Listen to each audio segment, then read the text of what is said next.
Rishi Sunak has just signed us up to the EU scientific research programme Horizon. What does that mean for the UK? Basically, it's a commitment to contribute a staggering sum of 2.6 billion to the EU research programme indefinitely, and worst of all, there is absolutely no way out for the UK unless the EU actually takes the step to boot us out. And why would they boot out a nation that's paying them 2.6 billion? This is on top of us being signed up to PESCO on the pretense that it gives us the right to move our armies across Europe should that be necessary, but in the small print it actually obliges our army to be available to the EU under the command of the EU should the situation arise. I'll never know why we were signed into that one. But at this point, I thought I would just convey a few facts about the EU. A very contentious subject, I know, very divisive. And these are purely facts. They are not intended to be biased. And if anything, they are to convey some understanding of just how strong the UK really is, with or without the EU, and hopefully it will allow you to reflect on our current position and where we are heading for in the future. The EU in its current size plus the UK equaled 35% of the world GDP in 1970. The USA in 1975 equaled 26% of the world GDP. The EU plus the UK in 2017 equaled 22% of world GDP. The EU with the UK equaled 20% of the world GDP in 2022, and the EU without the UK equaled 16.6% of the world GDP in 2022. These are empirical facts, and I believe, though it is unconfirmed, that without the EU, this year's figure, EU GDP without the UK, is somewhere around 15.5% and falling. As you can see, the rate of decline of the EU is increasing, and the EU's position as part of global GDP is becoming smaller and smaller.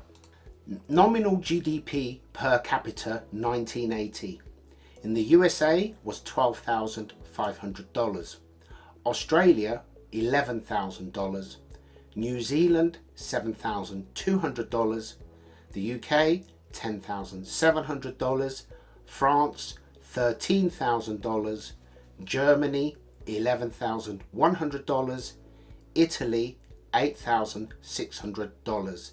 So back in 1980, 43 years ago, France was way ahead of the rest of Europe and marginally ahead of the USA. Moving forward to 2022, GDP per capita is in the US is $75,000, Australia $66,000, New Zealand $47,000, the UK $47,000, France $42,300, Germany $48,300, Italy $33,700. As you can see, in terms of GDP per capita in 2022, the USA has pulled away significantly.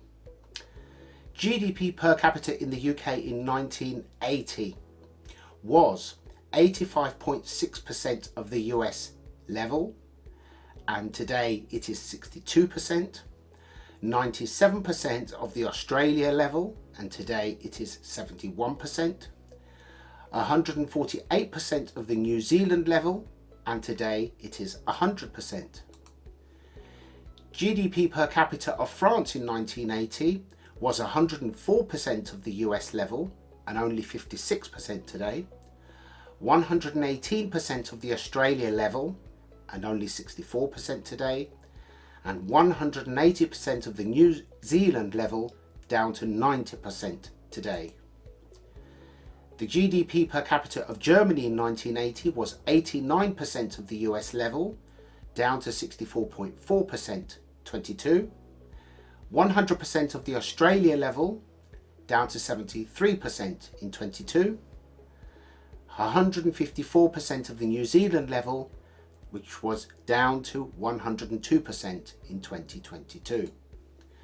And the GDP per capita of Italy in 1980 was 69% of the US level, and last year was 45%. 78% of the Australia level, and last year was 51%. And 120% of the New Zealand level, and last year was down to 71%. 15 of the 100 most valuable companies in the world were from Europe in 2022. That figure was 46 in 2007. 61 of the top 100 companies were from the USA in 2022, 8 from the top 10. 15 of the top 100 companies were from China in 2022.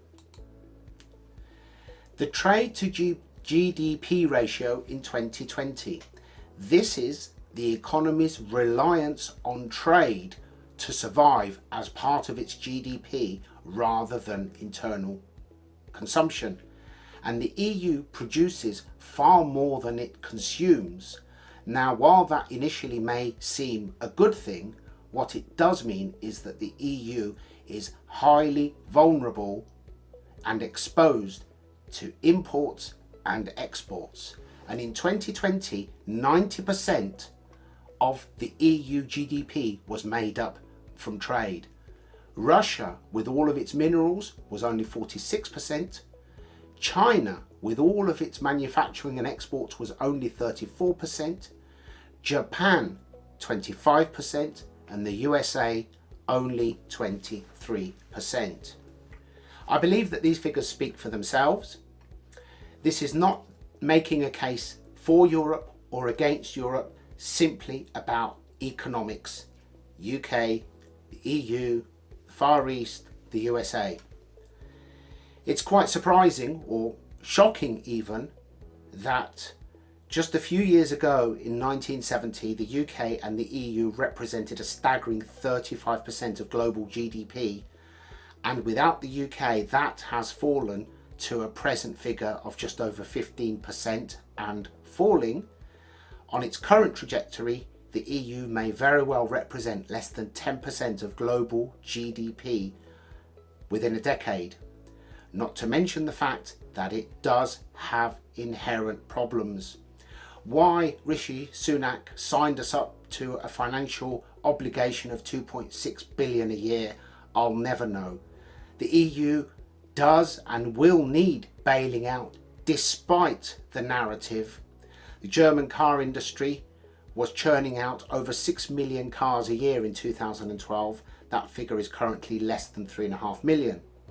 Whilst France was able to ride out the energy crisis of the last year or two because of their nuclear power, things are not as rosy as they seem, because following decades of zero investment, the average age of their nuclear power station is over 40 years old, and in the immediate future they will need to invest billions or decommission them, or face putting Europe, indeed the rest of the world, at risk of another nuclear accident.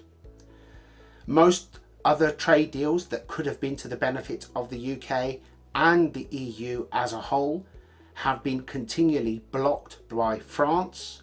We could have had cheaper food sourced from the South American countries. Once again, that was blocked by France, putting us at the mercy of Ukraine. And we all know what happened once there were problems with Ukraine to not just our energy, but our food prices as well.